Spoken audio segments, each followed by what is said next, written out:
A centrepiece of it was Simon Goodwin, the Melbourne coach, who stayed back at the MCG for us. Simon, great to have you on Coach's Night. Thanks a lot for your time. No worries, Jared and Geordie. Great to be on. And we're relying a bit on Justin Longmuir at the moment over in the West, the Dockers coach. Justin, great to have you back. Thanks. Thanks for having me, lads. Justin, were you able to take in much of the day from afar? Oh, we're sort of stuck in reviews most of the day and a bit of planning for GWS, but yeah, managed to see that moment. It would have been hairs on the back of your neck sort of stuff at the MCG, so it was a little bit, disappointed I wasn't there, but yeah, Neil's just done such a fantastic job, not only with MND, but everyone he's touched throughout his football career. I spent some time with him at West Coast, and he put so much time into my development, and he's done that for so many people, and then he's been able to go on and do this on the big stage. It's a remarkable effort, and it's a very special moment today. Justin, your review today, what did it reveal to you? Oh, yeah, a few things. Yeah, it was a pretty disappointing result given what we'd dished up before the bye. Felt like we were in good form the 4 weeks before the bye, and largely that was on the back of a ruthless execution of role. And we felt like a few of the roles we didn't see through well enough. And you don't need to get too much wrong in modern day football to get caught napping. So I was really happy with the way we bounced back after half time and got ourselves back in the game and gave ourselves a real chance of winning the game. But we left ourselves too much work to do.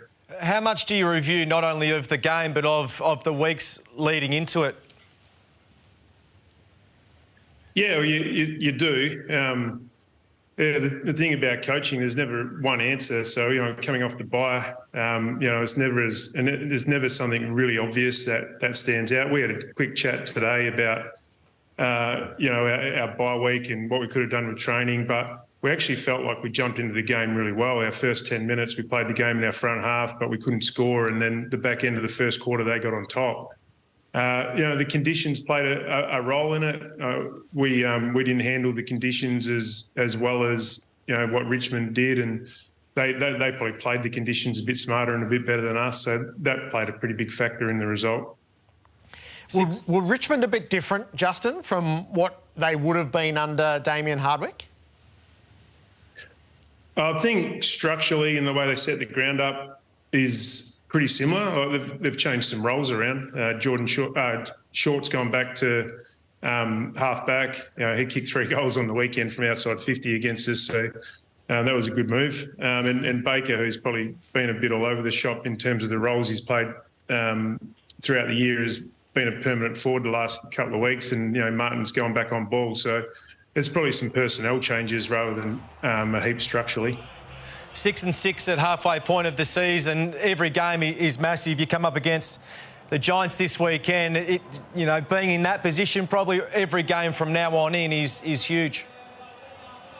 Yeah, absolutely. That's what we spoke about leading into the bye, was the fact that we'd won 4 games and it got us back into the season, and that's all it's done. We need to make sure we maintain the rage and maintain the way we've been applying ourselves, especially at the contest and at the man when they win the ball. So, we need to get back on track this week. Yours has been one of the most fascinating studies, Justin. Everyone's tried to develop a theory on the course of the season, the changes that have been made.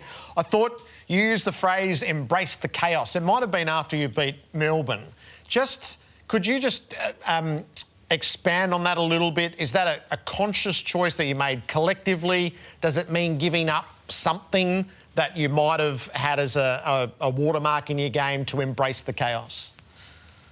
It's something we've spoken about for a fair while, Jared, and I think largely it points to the ability to move on after mistakes. And I know that at times, AFL footballers and coaches, we want it to be perfect, but the game's imperfect. And you look at kicking efficiency, you kick at 65% historically if you have a good day. So you're making a lot of mistakes in a game of football. The ability to move on and play the next task in your role is critical and something that we've been focusing on.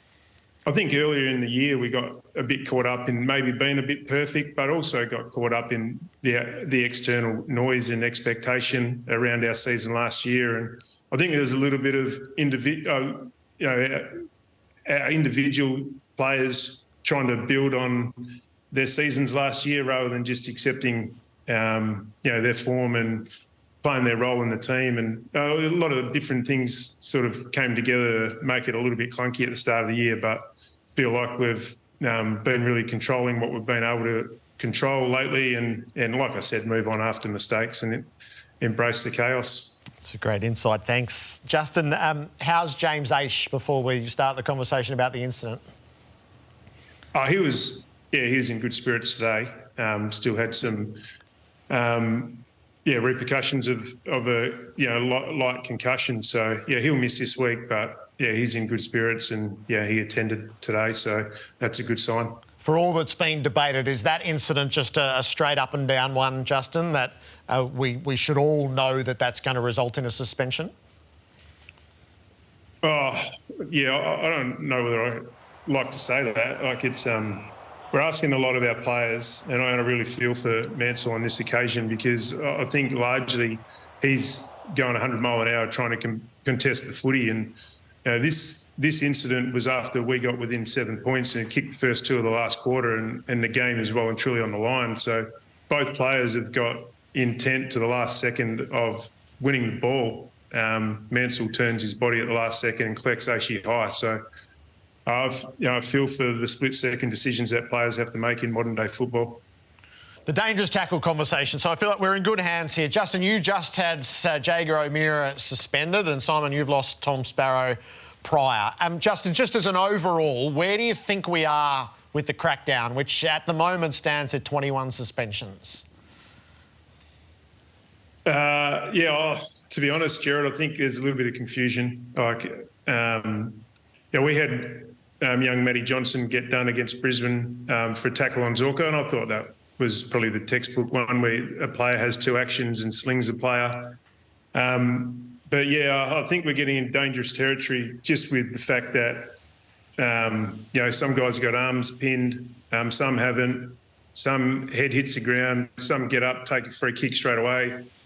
I know the AFL sent out some clips last week, and some of them make absolute sense, but some of them, if a player hits the ground, head hits the ground in some of those clips, they're done as well, in my opinion. So there is a little bit of confusion around. Maybe the next bit of the coaching is don't actually take the player to ground and try and hold them up. So, Justin, what did you do with those clips? Did you show them to the players? No, we didn't show them to the players in the lead up to the game. We've been talking to our players about one action, and then after the Jaeger one, it sort of you can't pin the landing arm now. Or you could probably pin the arm that's not landing, but you can't pin the landing arm. So, like I said, we're asking our players to make split-second decisions when they're trying to use all their power to stop the opposition from disposing of the ball. So, we'll continue to work on it and continue to seek clarification from the AFL and continue to watch what people are getting done for, I suppose. I hope we don't start to see guys playing for a lot of free kicks in this space because we're spending so much time in trying to protect the head and also getting the tackle, the technique right. So it's an area that we need to be really on board with as a whole industry. Do you wonder, Justin, whether that is creeping in? Oh, I've got no doubt it's creeping in, Jared. I agree with what Simon said and agree with what Geordie said previous to us coming on. I think players are becoming really wise to the fact that they can win free kicks. And if you win free kick close to goal, it can contribute to a shot on goal and your team winning. So, I think players are well aware of it and they'll try and manipulate whatever they can. Which makes the whole scenario all the more difficult still. And that's to say nothing of the fan watching at home and whether they're keeping up with all of it as well. So thanks for your input tonight. We really appreciate it. We'll see how the tribunal goes. Justin, good luck in Sydney next week. Thanks, guys. And Simon, enjoy a couple of days of R&R. Yeah, will do. Thanks, Jared. Thanks, Geordie.